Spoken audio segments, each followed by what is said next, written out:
Nous avons centré cette journée, vous l'avez vu dans le petit film, sur le thème de la coopération. Alors pourquoi la coopération? Parce que nous sommes vraiment convaincus, plus que jamais, dans cette période de transition, que coopérer est la clé de tous les succès. Alors il ne s'agit pas uniquement de mobiliser le monde de l'énergie, il s'agit de repenser tous les usages de l'énergie dans tous les secteurs de l'économie. Il s'agit aussi de tirer parti de toutes les opportunités de la transition numérique. C'est donc bien ce matin, au-delà de notre filière, que nous examinerons la rapidité de ces mutations qui exigent de chacun d'entre nous une capacité d'anticipation très forte, qu'il s'agisse du bâtiment, de la mobilité ou encore de l'industrie. Cette mutation exige aussi de nous des interactions beaucoup plus fortes entre tous les acteurs, tous les secteurs. Cette transversalité des approches, elle est également essentielle pour assurer la cohérence des politiques publiques. Et donc, on vient à la programmation pluriannuelle de l'énergie, la PPE. Alors, c'est un parfait exemple de ce besoin de transversalité.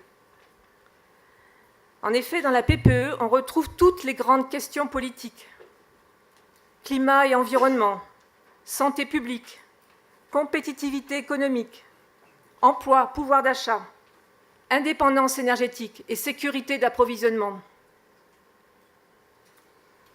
Les contributions de l'UFE, de manière constante, ont porté sur 3 messages.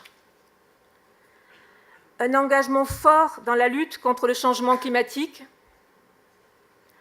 la nécessité d'un signal prix carbone pour enclencher et permettre cette transition énergétique, et enfin le fait que l'énergie est d'abord un sujet de société et qu'en ce sens, la transition doit être accompagnée, que les efforts et les bénéfices doivent être équitablement répartis.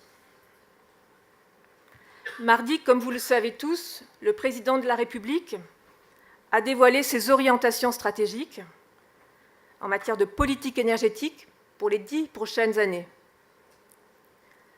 Il réaffirme la priorité absolue, la lutte contre le réchauffement climatique et le besoin de décarboner toutes les énergies dans tous les secteurs de l'économie, bâtiments, transports, mobilité, industrie, en s'appuyant sur l'efficacité énergétique, sur la consommation en priorité des énergies les moins carbonées et les plus créatrices d'emplois en France, 2 critères pour lesquels l'électricité a des solides arguments à faire valoir.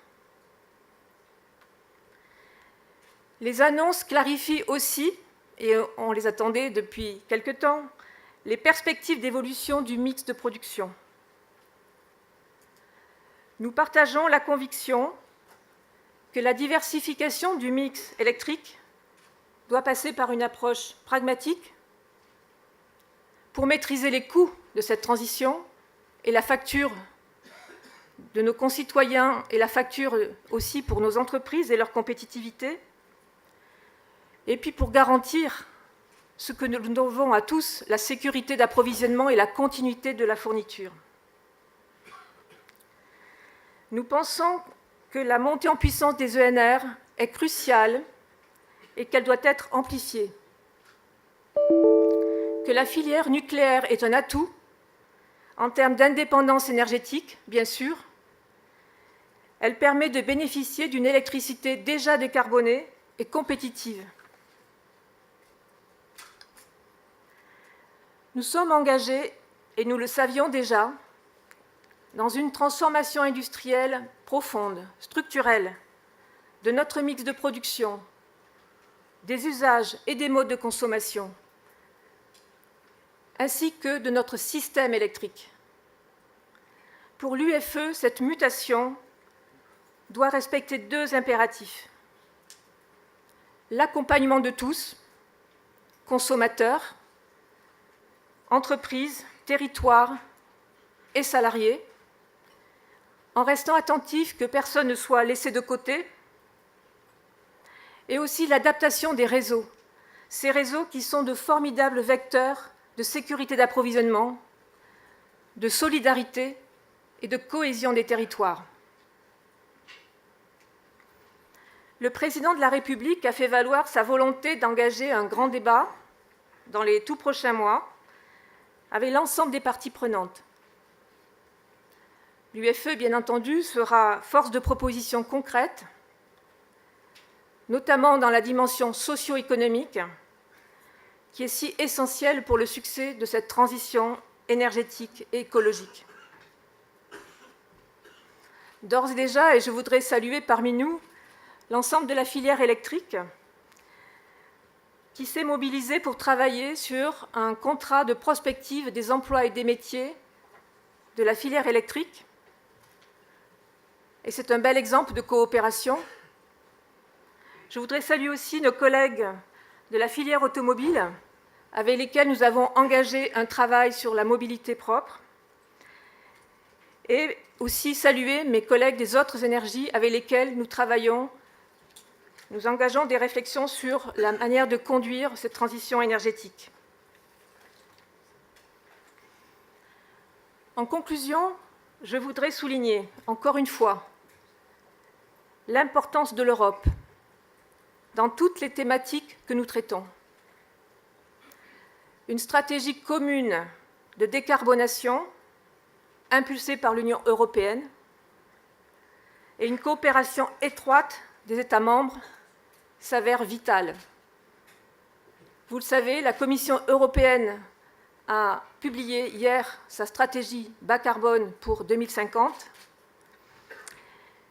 Et vous le savez aussi, tous les pays européens, dans un système énergétique qui est déjà européen, dépendent des décisions des uns et des autres.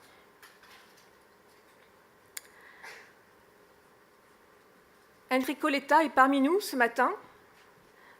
Monsieur le Président, ancien président du Conseil italien, aujourd'hui président de l'Institut Jacques Delors. Monsieur Enrico Letta nous fait l'honneur et le plaisir d'être parmi nous ce matin. Et je sais que la présentation qu'il va nous faire dans quelques instants sera particulièrement instructive à cet égard. Tout comme va l'être la première table ronde de la journée, elle aussi consacrée à la dimension européenne, et que le président de RTE, François Brottes, a accepté d'ouvrir. Nous en sommes tous conscients. 2019 sera une année charnière pour l'Europe, avec les premières élections européennes post-Brexit. J'appelle de mes vœux une Europe ambitieuse, où la coopération, qui est déjà une réalité dans le monde de l'électricité, permette de porter des actions communes fortes dans les domaines de l'environnement et de la lutte contre le changement climatique. Tous ensemble, dessinons le monde décarboné de demain, un monde où l'électricité aura un rôle plus important qu'aujourd'hui, un monde où la coopération entre États, entre entreprises, entre secteurs économiques sera la règle naturelle. Je vous remercie de votre attention